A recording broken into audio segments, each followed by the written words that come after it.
Stuttgart American High School, class of 91. I know, I do that like every time. This is our fourth episode. So we've been doing this a month tonight. So happy anniversary to all of us for doing Brat Chat for a month. I'm really excited because tonight we're just going to kind of have some fun instead of just passing on information. So if you've got, questions, pop them up. If you want to say hello, say hello. I have a super duper special guest tonight, and I'm just going to lead with this. Shame on you, class of 70 through 79. I asked for one of you to come forward and speak with us, and month anniversary. Yes, Jesse, that's exactly what it is. Happy month anniversary to Brat Chat. But really for all of us. And the 70s crew wouldn't come through for me, and I had to kind of put my thinking cap on. So I've got, hello everybody. Hi, Maria, which is my perfect segue because guess what? Maria, she's in the 80s for graduation, and she's going to be my special guest. So I'm going to play around with the tech thing because you know how we roll. It always takes like a minute to get us situated, but she's like a queen of going live. Like she's way better at this than me. So hi, babe. I'm going to bring her on, and then we're just going to like rap. Rap in the talking sense, not rap like in the song sense. So, because I'm not talented. Hi, Mrs. A. All right, hang on. Here we go. We're going to bring her in. And there we go. Okay. All right, Maria should be joining us like, and she'll pop up. In the meantime, hi! Oh my goodness! This is so we did it! Try! You look fabulous. You look fabulous, Amy Zender. I am so glad you came through for me tonight. And please thank your sweet hubby Ian for that amazing coat you're wearing. I'm wearing my boyfriend's jacket. I mean, how cute is that? Do you have like some string around his class ring too? Neither of us got a darn class ring. Or did he? Actually, no, he's correcting me in the background. He did get one, but his was stolen. Oh no. Oh no. It's like a thing now that nobody's getting class rings right now. I was all excited for the senior year, and my son is like, no, Mom. Oh, really? Yeah. Maybe he'll save it for college or something. Maybe that's what the thing is now. You know what? Now that you mention it, none of our kids did either. Yeah. I thought we were just cheap. What's going on? That way right now. I am like looking on the horizon at college cast going, please no, just maybe you just can work at home or something. Anyways, I am so glad you're here tonight. So we're on the same time zone. We are. I'm super happy to be here. I love chatting with you. This is fun. Oh, You're a great so everybody, this is Maria, and she is class of what? 84. 1984. So just a little bit of couple years between you and me. Just a little bit. Just a little bit. I mean, I would have been like, in middle school, maybe. I don't know. Anyways. Oh gosh, I know. I would like to have been a 90s child, I think. I still feel that I'm in the 80s. Like I still feel like I'm caught in this sort of European 80s club phase. And nobody around here really goes for that, but I'm totally in this like 80s club phase always. So anytime Tainted Love pops on, I'm like, oh, my jam. I love that one. I know. So what years did you go to Stuttgart High School? So I was there my sophomore year through my senior year. And okay, before that I was in Virginia. I was stateside. I was in Virginia. Okay. Where in Virginia were you? Fairfax County area. So I was there for all of my junior high and my first year of high school, which weirdly their first year of high school for them was actually still junior high. It was like one of those strange situations. So I came over my sophomore year, but it's so funny because I'd been overseas practically all my childhood, and going back stateside, I just kind of assumed it was going to be the same, and it just, I don't know. It never is it? Did you go to school stateside at all? What years were you overseas? I did. So I spent actually 12 years total in Germany. I spent 4 years when my dad was stationed near Bamberg, and then we were in Ludwigsburg when I was in middle school, Huh? and I came back and finished up junior and senior year as well. And I went to FYI West Springfield High School in right. I was Yeah. like, Big rival girl. I Woo! know. Our paths just keep crossing. I know.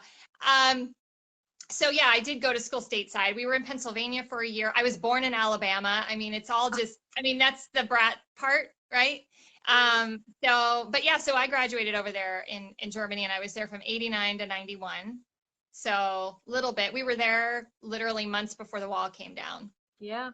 Oh yeah. And then coming back to the States, hitting up college was like, there are pennies. What did we do with these like funny little copper coins?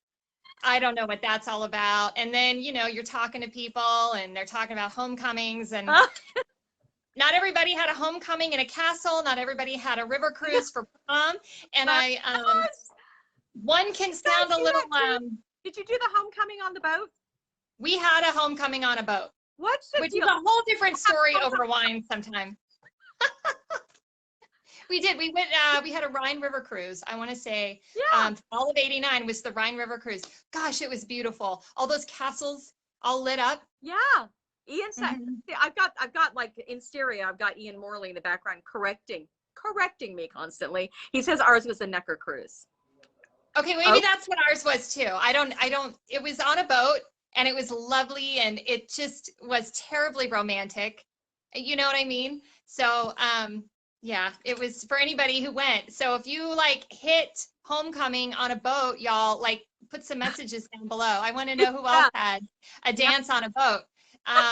So was that your one time in Germany, or did you have another experience? I mean, so my parents are both Greek immigrants, right? My dad ended up in the army. He was an engineer, but all of the family on both my parents' side were all in Greece. And so his strategy always was to get stationed someplace overseas so that it would be easy for us to like get over and see family fairly regularly. So most of my childhood was overseas. I was born in Vicenza. So, and then from there we went to Munich, and then from there we did Frankfurt for the first time, and then Nuremberg, and then Frankfurt again, and somewhere between we did Virginia, which was like the scary, like stateside thing was scary, and then back to Frankfurt and Stuttgart, which was, you know, the best for me, best experience, so much fun.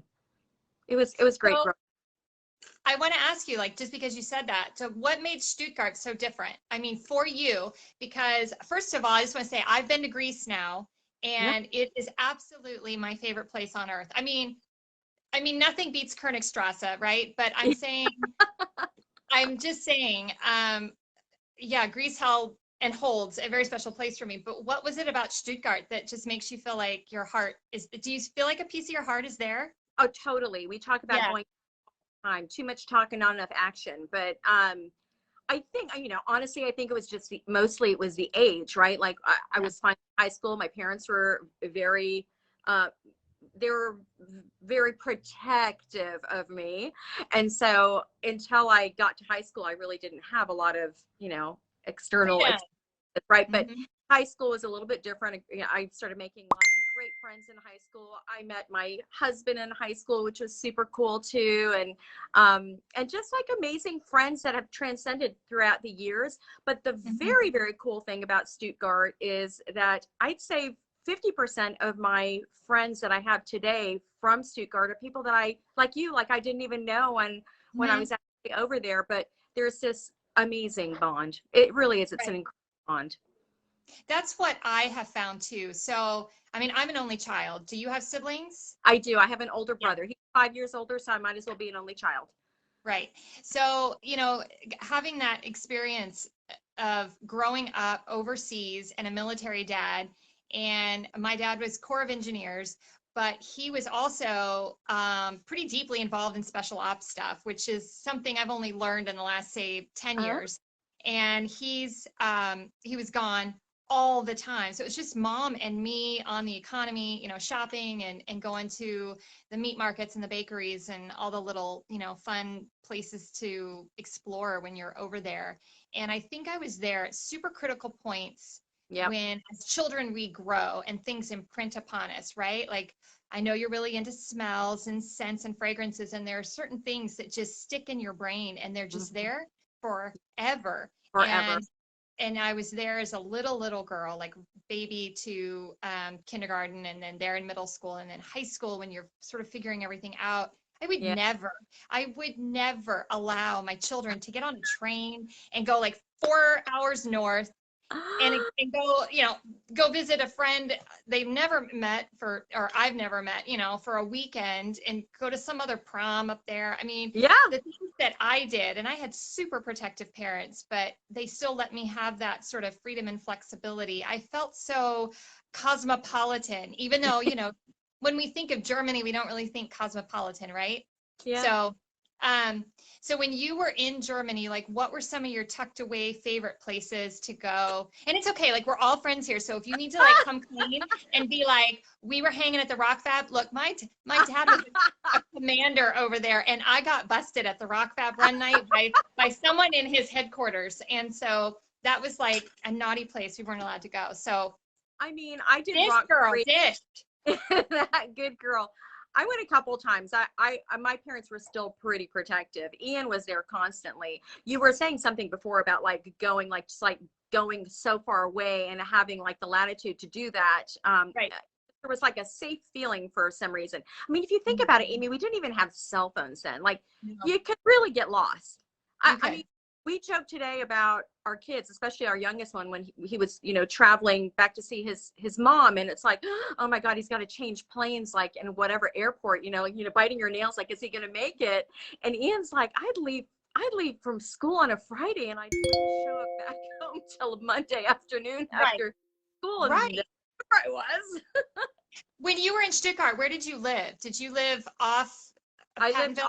lived in a little town named called Steinheim, and we were on a little bus. And so some of the people that were on that bus that are still very good friends today are the Galuzos. So Alex and Donna Galuzzo, Oh, same bus. And when I say small bus, like I think maybe 10 of us fit on this bus. okay. Yeah. Um, Bobby Wilkes was on it. Natalie Champ was on it. It was just a tiny, tiny little bus. And I mean, yeah, it took like forever to get to school. It took forever to get home from school. Mhm. The one sort of negative thing for us, because we were in a smaller community, was like the cool after school activities buses. We didn't have anything like that. So we had to, rely on parents to get us back home. Whereas like a Heilbronn or Right. Schwäbisch Gmünd, or those bigger areas had those buses that would get them back, and that was always fun for everyone, for sure. Oh God. Breuninger was one of my favorite places to go. Did you ever go to Breuningerland? Oh yes. That's where I first had the spaghetti ice, and I would always get pear juice right there. So I'd order one, ein spaghetti ice and ein Viennasaft, and so I'd have my pear juice and my spaghetti ice, which is such an odd combination. But to me, if you could put that in front of me any time of my life, I would just, it's just so it's like home for me. Oh yeah, Yeah, totally. nothing beat that.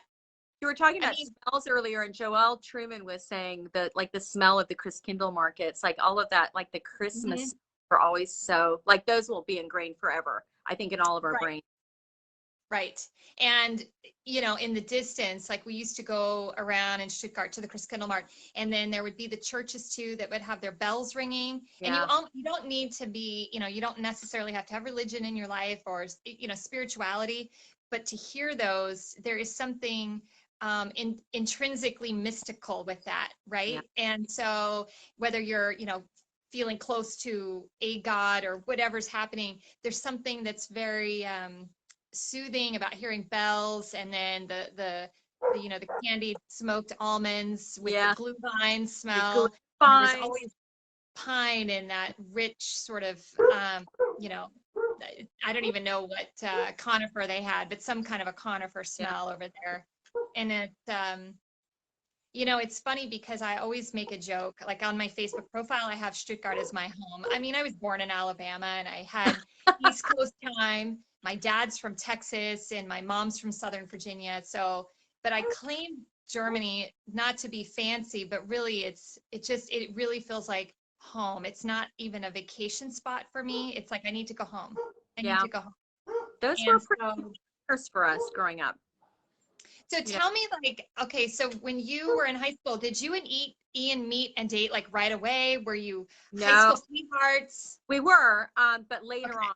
So he was, he always likes to point out that I'm older than he is quite regularly. Well, yeah. So he was a year younger than me, and the year between my junior and senior year, he had gone back to his grandparents in Oregon, and when school resumed that following year in October, we both ended up standing next to each other at a football game, just started talking, and that's kind of how it got started. So we really only dated 1 year in high school, and Mhm. sort of went our separate ways for many years, and then found each other again about 16 or 17 years later, and quickly got married, and here we are. God, I mean, I love a stallion here's love story. yeah, fun I stuff. love it. Oh my goodness. And it was crazy to me going back. So when I went back, I was able to step in the last week of what would be my sophomore year. I'd left Virginia, and I'd had some friends I knew from middle school, and I reconnected, and they're like, well, come to school with us. So Chris Burtz kind of took me around, and I got to meet some people, and then I had this whole summer to just figure out everything. And Yeah, it was a crazy experience. And I think at the time, to be perfectly honest, I was a little resentful at having to go to Germany right in the middle of my high school years, for right? Because sure. I mean, a lot was happening back home, right? And then all of a sudden I'm just ripped away from that. Yeah, So I don't know. I mean, at first I was a little fussy with my dad, like, how could you do this to me? yeah, You know, shame. I was like, for shame. And then all of a sudden, I just realized just truly how lucky it Yeah, was. It's such a special experience. So do you think that unique way we were raised is what like keeps us so tight now? I mean, there are brat groups around the world, and ours seems very particularly tight. Do you have an idea on that? Do you have any opinion on that? I think a lot of it has to do with the world we're currently living in. Not to go all political and whatnot on you, but I mean, I think having lived so many years over there and making so many good friends, like it really was a cross section. We always talk about the military being a cross section of the United States. I mean, you meet Mm-hmm. every kind of person, but we did live in a bubble. Yeah. Everyone was on best behavior, right? Right. For the most part, Most part. right? And you kind of assume that that's just how the world was. And so when we, finished with high Mhm. school and college and came back to like real life, you assume that life would continue that way, and all sorts of nasty things start kind of popping up in the world, and you start Mhm. feeling very protective of your friends, and you miss those safe times that you had. And so yes, I feel like the years that we lived there, they totally made an impact on what life would be like for me today, and Ian as well. Mhm. If that That's made how sense at all. it Did that does. Yeah. I mean, right. I mean, when I was there, my around the dad subject went to, right now? there's a lot happening in this world right now. Yeah.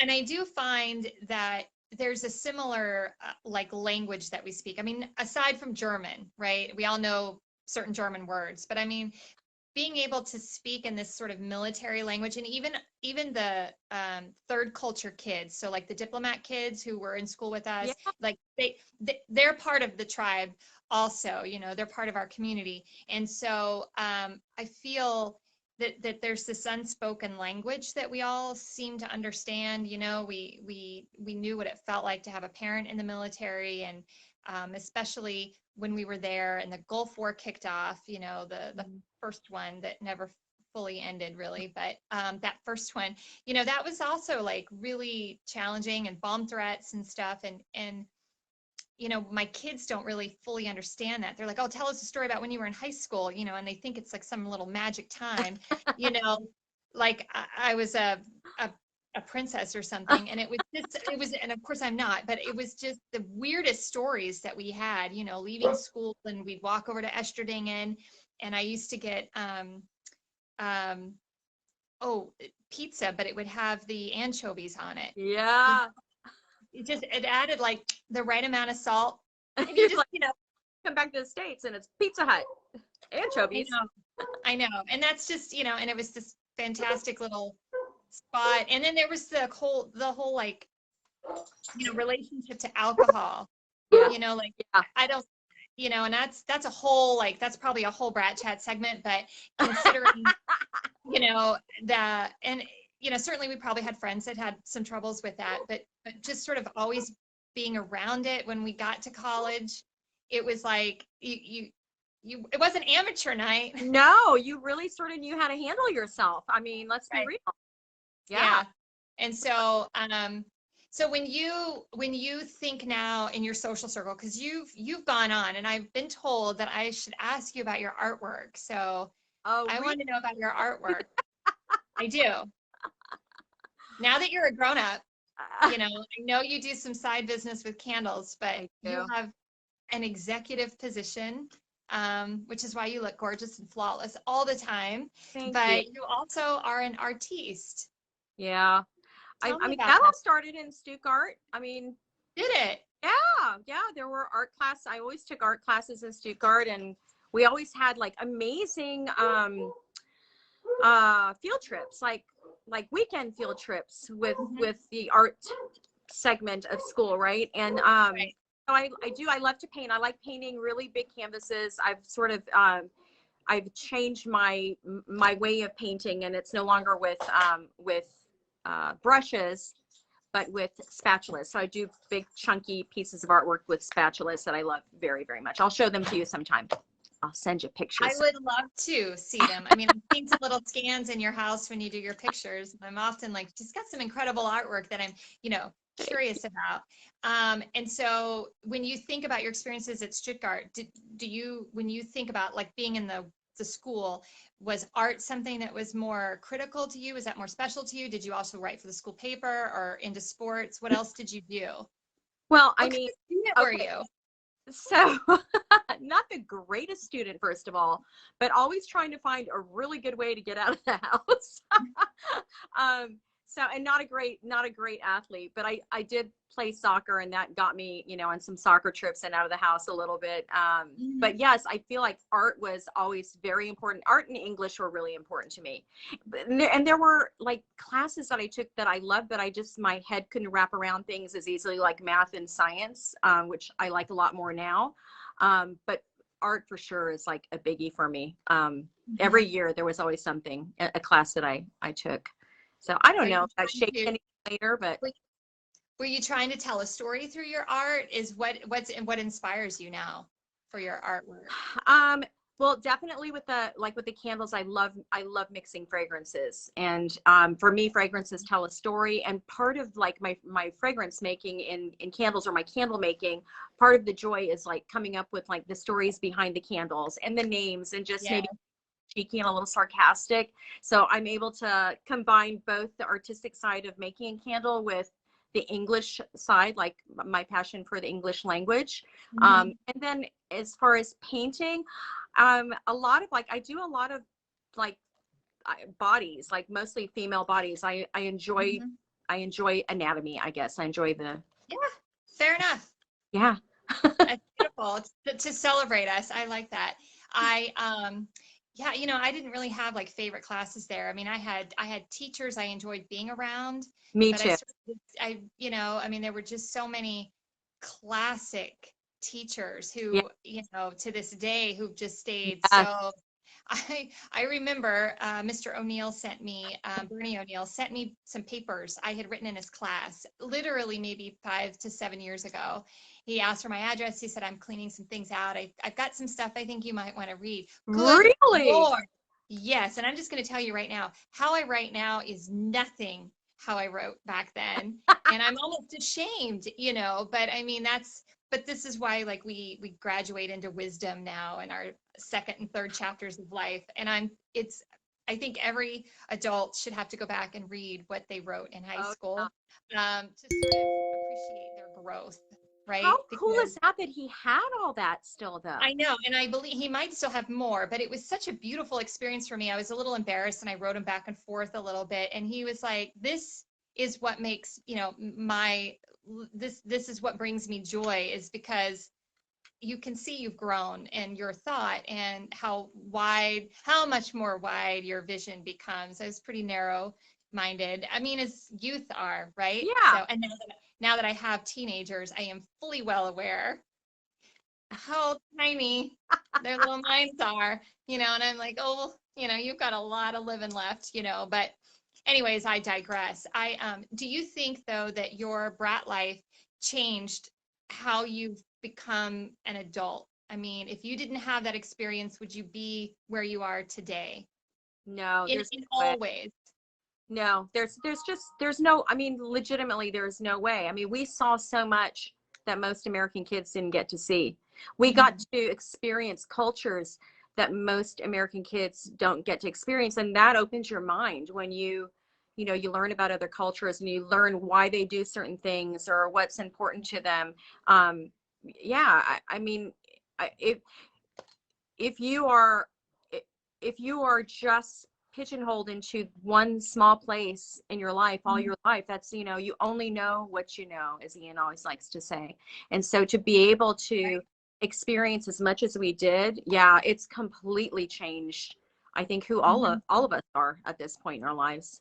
That's what I would think too. I can't imagine, and I have now, I've watched myself evolve in the last 5 years. My friends list on Facebook used to be upwards of a couple thousand people, and that was because I was in real estate and I was, wheeling and dealing and networking. And when I stepped out of it, I was so excited to retire from real estate, and I started culling that list down. And I realized that what I was left with was a very tiny portion of local community members here, some PTA moms and some fellow basketball moms, and 90% of it is all stallions. And I would say of the 90, I bet you more than half are people I've not physically met, like you Yeah.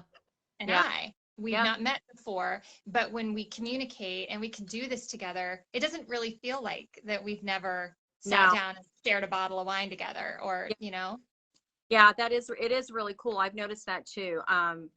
As I go through my list as well, and some of my favorite people are absolutely people that I haven't met like face to face, but right. but we have so much in common. It's so very cool. It is. And I find too, and let me know if you agree with me, the sense of support, right? And I don't mean just like in the old days of bringing over like a tuna casserole on your front porch. I mean like legit hardcore. How are you doing today? How is Amy? How is Maria? And I know that you recently went through a loss, and I just want to acknowledge that. I love you, and I'm sorry for that. You and Ian both. And I completely understand how amazing our community is for grief and support, even when we like fall in love. And we've had stallions get together and get engaged recently or get married recently, and just watching this outpouring of love around it. And it's like, really, are we our hearts bigger? I don't understand it, but it feels that way to me, that somehow biologically our hearts are just bigger. I don't know. I don't know what it is. We have so many people on live. I'm so excited that people are watching. I would say if anybody's got questions, just pop them up. I mean, she's here, and I don't want to keep everybody on for so long, but any parting words, any words of wisdom? No, I just, today we got our first vaccines, and I think a lot of us are kind of going through that. And I think all of us are just so ready to have some little semblance of normalcy again in our lives. And just the idea of being able to see everyone at the reunion, and be safe and feel good about it. And I hope everyone is able to get that vaccine if they so choose to do so. And that we have a great reunion in Nashville, and we all get to. So you're going? Are you and Ian going? Yeah, we're gonna go. I mean, especially now, honestly, we've been hunkered down like a couple of groundhogs, the two of us. Like we have not, other than going into store when I have to for work, we really don't go anywhere. We haven't done anything. We've like taken this the pandemic thing very, very seriously. And we didn't know, like we've been waiting to be able to get our vaccines. Mm-hmm. And somebody actually early yesterday morning mentioned to him, you know that you're retired and you can get them on the base, which is like right up the road. And we're like, what? We didn't know that. So we got our first one today, and I just feel like an idiot, but No, waiting don't. long, waiting for the vaccine. No, I get it. We're having a slow rollout in Washington. I think so many people want it, and we have a higher retirement community. So I think they're definitely. I don't have one yet. Tony's an essential worker, so he'll likely get his first. Being a pilot, but he has not yet then. No, not yet. He hasn't been able to. And but they just released that he's on the next tier, so he'll be able to get his first vaccine. And I suspect that I'll be able to start getting mine in the next month or two, so I can be fully vaccinated to make it in July as well. So I really want to go. Yeah, to the that was reunion. important to us. Yeah, it was for me, and I think marrying somebody who was born and raised in a community, graduated high school in a community. I've had the luxury. We returned here. And it's a smaller community up here, and I've had the luxury of going to his reunions with him. He's a little bit older than I am, and so he had his 30-year a few years ago. But it's different showing up to a reunion of people who spent their whole lives in the same place. No judgment, just simply different language, different topics of discussion, and this will actually be, since I had little kids all through all the other reunions, this will be the first one I actually get to go to. So it's super important. It is. And Tony is really excited to try and come as well, because he was in the military himself, and we did the whole like married like experience without kids and all that. But the brat portion is really unique to him. And he had a little window into that when I went down to Texas to the Worst Fest down there, and we kind of all magnetized around Bernie O'Neill and some girlfriends and I, and we all went down there, and there were all kinds of other people in Texas who showed up, drove in hours just to hang out at Bernie's table, and and he was like, I've never seen anything like this. And he wasn't confused, he was just sort of like, this is pretty amazing. And they were all like, come over here and meet us, and he's like, this is a little different than my personal experience in the high school reunions here. So I'm kind of excited to have him sort of experience all of that. But I did, before I let you go, a classmate of mine, Roland, has a question. He's also an artist. He's a teacher also. And he's asking where he may see your artwork. Instagram, or do you have a website? I don't. It's like I know. I was thinking about that. Like every once in a while I'll throw some stuff up on Facebook, but I'm starting to lose space on my walls. Like here's one, if I can show you. She was one of my first girls, and that's beautiful. All. Yeah, but it's all stuff like that. I probably ought to start a little Instagram page. He's at Roland's inspiring me. Yes, and he is a talented artist as well. He's got some real fun projects that he does. He puts his artwork up, and you can purchase it on different things. And he donates a portion of his proceeds to different charities after so many months. Oh, that's cool. So many orders or something. So he's got a real special perspective there. He was always, doing art when we were in high school. So that's good. You should. So I challenge you, Brat to Brat, to get an Instagram up for your artwork. If nothing else, just to show it off. Somebody may want to put it on a mug or something. I'm telling you, thanks to my Brat friends, I'm into all kinds of weird things now that I didn't think I would be. So what are you into? Well, candle making. Other than candles, yeah. I get asked often when I'm going to write a book, and so I'm a better writer than I am a speaker. I'm kind of awkward face to face. I was the cheerleader in high school, but That's a different, going deeper face to face feels super vulnerable for me. So I tend to write that way, and it's just kind of where I like to hide out a little bit. But so I don't know, I play around with maybe a book someday.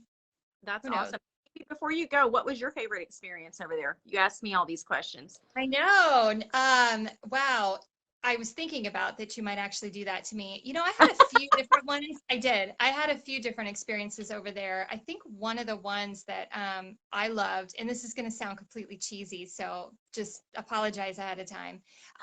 My junior year prom, I had a date and I was just really excited. And my date's mom made my dress because I found it in 17 magazine.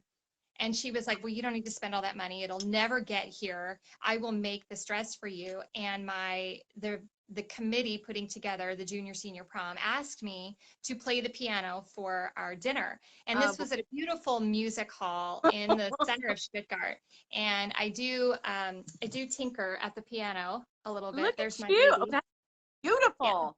So that's my baby. Girl. And I played a lot in high school, and I took some years off. It just felt you overwhelm yourself sometimes, and so I kind of walked away from it. But I have this now, so it kind of keeps me centered. But one of my best memories was being able to play dinner music. So everybody's out. My date sat alone and had dinner by himself, bless his heart, and he was just, so handsome. And my friends kept him occupied. We sat at a table with friends, and some I think are even watching. But I got to go up and play the piano.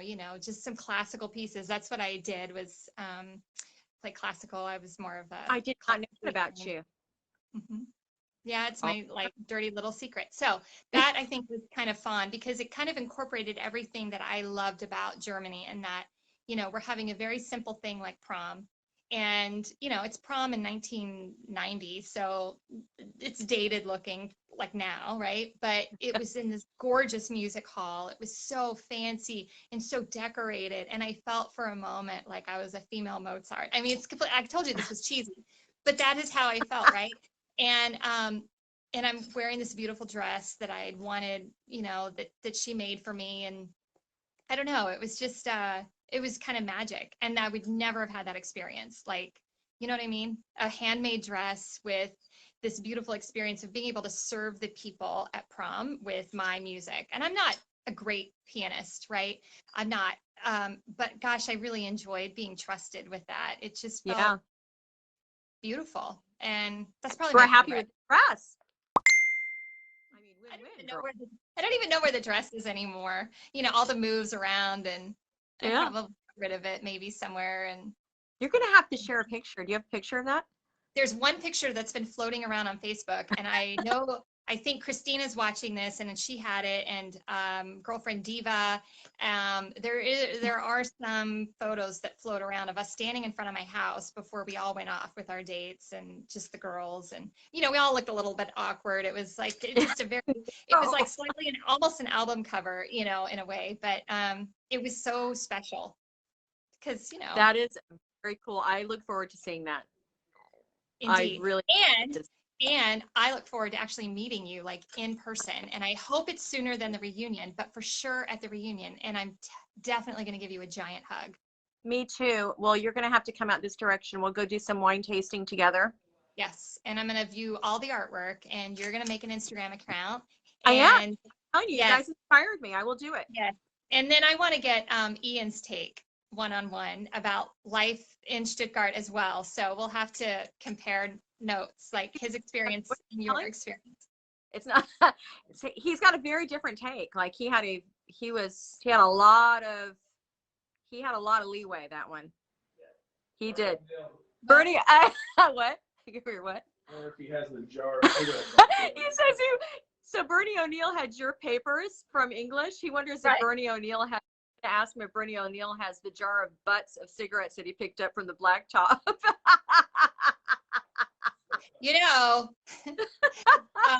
I tell you what I am going to do.